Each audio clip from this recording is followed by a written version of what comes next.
ஒரு மரத்தின் கிளைக்கு மேலே இருக்கிற பறவைக்கு என்றைக்குமே அந்த கிளை உடைஞ்சிருமோன்னு பயமே இருக்காதான்.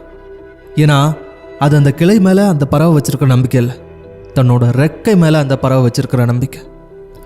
எனக்கு தெரியும், உங்களுக்கு டயர்டாக இருக்கலாம், நீங்கள் ரொம்ப வீக்காக ஃபீல் பண்ணலாம், ரொம்ப போரிங்காக இருக்கலாம், க்ளூலெஸ்ஸாக இருக்கலாம், பேர்ன்ட் அவுட்டாக இருக்கலாம், ஸ்ட்ரெஸ்டாக இருக்கலாம், கன்ஃபியூஸ்டாக இருக்கலாம். இப்படின்னு நீங்கள் எப்படி வேணாலும் ஃபீல் பண்ணலாம். ஆனால் ஒரு விஷயம் புரிஞ்சுக்கோங்க, என்னைக்காவது ஒரு நாள் நான் சாக தான் போகிறேன். அந்த மரணத்திலேருந்து என்னால் எஸ்கேப் ஆக முடியாது, ஆனால் அந்த மரணத்தின் மீதான பயத்திலேருந்து என்னால் எஸ்கேப் ஆக முடியும். அதே மாதிரி தான் உங்களுக்கு எல்லா பயத்திலிருந்து வெளிவரதுக்கு ஒரு சாய்ஸ் இருக்குது. It's a choice to choose. நீங்கள் எதை தீர்மானிக்க போகிறீங்க? உங்களுக்கு அந்த பயம் வரதுக்கு காரணம் என்ன தெரியுமா? It's always a new chapter. வரப்போகிறது உங்கள் வாழ்க்கையோட நியூ சாப்டர். அது எப்படி இருக்குன்னு உங்களுக்கு தெரியவே செய்யாது. It's clueless. நீங்கள் எப்போ எழும்பணும், எப்படி இருக்கும் என்விரான்மெண்ட், யாரு கூட பேசணும், அது எப்படி ஃபீல் ஆகும் அப்படின்னு எந்த ஒரு இது உங்களுக்கு தெரியாது. அதனால தான் அந்த புது விஷயத்துக்கு மேலே உங்களுக்கு பயம் இருக்குது. அந்த பயத்தினால மனிதனுக்கு ரெண்டே ஆப்ஷன் தான். அந்த பயத்தினால சில பேர் எனக்கு அந்த வாழ்க்கையே வேண்டாம் அப்படின்னு பின்வாங்கிடுவாங்க.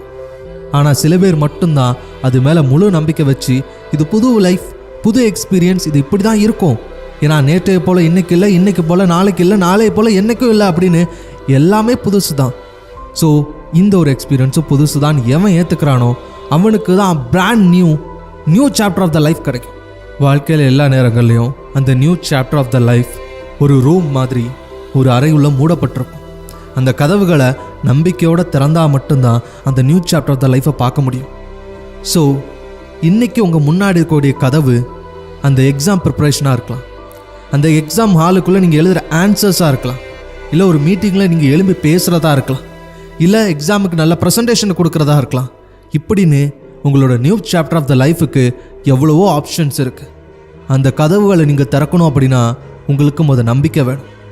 எந்த நம்பிக்கை வேணும் அப்படின்னா, என்னதான் இந்த வாழ்க்கை நமக்கு தெரியாததாக இருந்தாலும், அது பயமுறுத்துறதா இருந்தாலும், அது நான் ஆசைப்பட்டது தான், அது நான் மனசார ஏற்றுக்கிட்டது தான் அப்படின்னு முன்னோக்கி போங்க. புத்திசம் என்ன சொல்லுது தெரியுமா?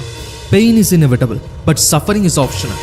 அதாவது இன்றைக்கி உங்களுக்கு ஒரு ப்ரெசன்டேஷன் இருக்குது, 100 பேருக்கு முன்னாடி நின்று அந்த ப்ரெசன்டேஷனை கொடுக்கணும் அப்படின்னா, அந்த ப்ரெசன்டேஷனை கொடுக்கும்போது எல்லாரும் சிரிச்சிட்டா, இல்லை ஒழுங்காக நீங்கள் ப்ரெசன்டேஷனை கொடுக்கல அப்படின்னா வலிக்க தான் செய்யும்.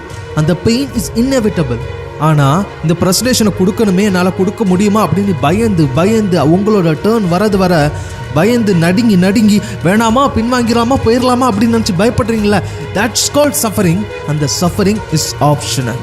நீங்கள் நினச்சிங்கன்னா அந்த சஃபரிங்கை போக வைக்க முடியும். ஏன்னா அது மைண்ட் கேம், பியூராக உங்கள் மைண்டில் தான் நடக்குது. நீங்கள் மேலே ஸ்டேஜுக்கும் போகலை, உங்களோட ப்ரெசன்டேஷன் எந்த விதத்தில் ராங்காகவும் போகலை, ஜஸ்ட் உங்களோட இமேஜினேஷன், உங்களோட மனசில் வரக்கூடிய சிந்தனைகள். ஸோ அந்த ஆப்ஷனலான சஃபரிங்கை எல்லா டைம்லையும் ஞாபகம் வச்சுக்கோங்க. நாளைக்கு எக்ஸாம் வருதா, இன்னைக்கு நான் பயப்படணுங்கிறது ஒரு ஆப்ஷன். அந்த ஆப்ஷன் தேவையில்லை, நீங்கள் பயப்பட வேண்டிய தேவையில்லை. எக்ஸாம் ஹாலில் உங்களுக்கு தெரியாத கொஸ்டின் வரும்போது கஷ்டமாக இருந்தால் ஓகே, ஆனால் வந்துருமோ நினச்சி வருத்தப்படுறது தப்பு. ஸோ இந்த பயம் என்றைக்குமே வேண்டாம். இந்த பயங்கிற ஒரே ஒரு விஷயந்தான் உங்களோட நியூ சாப்டர் ஆஃப் த லைஃப்பை திறக்க விடாமல் தடுக்கிறது. ஸோ இப்போ புரியுதா உங்களோட பயம் எந்த அளவுக்கு மோசமான விஷயம் அப்படின்னு? உங்களோட ப்ரிப்பரேஷன் அது தடுக்கும், உங்களோட ப்ரெசன்டேஷனை தடுக்கும், உங்களோட பெர்ஃபார்மன்ஸை தடுக்கும், உங்களோட க்ரோத்தை மொத்தமாக தடுக்கும்.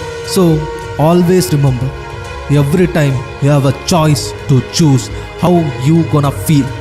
எப்படி நீங்கள் ஃபீல் பண்ணுறீங்க? ஃபுல் மோட்டிவேட்டடா, நான் ஆசைப்பட்ட விஷயம் எனக்கு கிடைக்கும்னு தன்னம்பிக்கையோட எவன் வெயிட் பண்ணுறானோ அவனுக்கு தான் ஆசைப்பட்ட விஷயம் கிடைக்கும். ஸோ உங்களோட கேள்வியெல்லாம் ஒன்றா தான் இருக்கும். நான் நம்பிக்கையோட தன்னம்பிக்கையோட வெயிட் பண்ணுறேனா, நான் முயற்சி பண்ணுறேனா, நான் போராடுறேனா, ஐ எம் கிவிங் மை 100%. இல்லைனா என்னோட எனர்ஜியை நான் வரி பண்ணிக்கிட்டோம், ஃபீல் பண்ணிக்கிட்டோம், வருத்தப்பட்டுக்கிட்டோம், அழுதுகிட்டு வேஸ்ட் பண்ணிக்கிட்டு இருக்கேன். உங்களால் உங்கள் வாழ்க்கையை மாற்றிக்கிறதுக்காக ஒரே ஒரு விஷயத்தை இப்போ பண்ண முடியும் அப்படின்னு உங்களுக்கு தெரிஞ்சுது அப்படின்னா தயவு செஞ்சு அதை இப்போ பண்ணுங்க, தவற விட்டுறாதீங்க. படிக்க முடியுமா படிங்க, எக்ஸாமுக்கு ப்ரிப்பேர் பண்ண முடியுமா ப்ரிப்பேர் பண்ணுங்கள். உங்களால் என்ன பண்ண முடியுமோ அதை இன்னைக்கே பண்ணுங்கள். உங்கள் வாழ்க்கை நல்லாயிருக்கும். முயற்சி பண்ணி போராடுங்க. உங்களால் முடியாத விஷயம் எதுவுமே கிடையாது. வெற்றி உங்களுக்கு தான். உங்கள் வாழ்க்கை எந்த நிமிஷம் வேணாலும் மாறலாம். அந்த நிமிஷம் இந்த நிமிஷமாக கூட இருக்கலாம். உங்கள் வெற்றியின் பாதையில் நானும் ஒரு அங்கே மறக்க மோட்டிவேஷன் தமிழ் சப்ஸ்கிரைப் பண்ணுங்கள். நன்றி, வணக்கம்.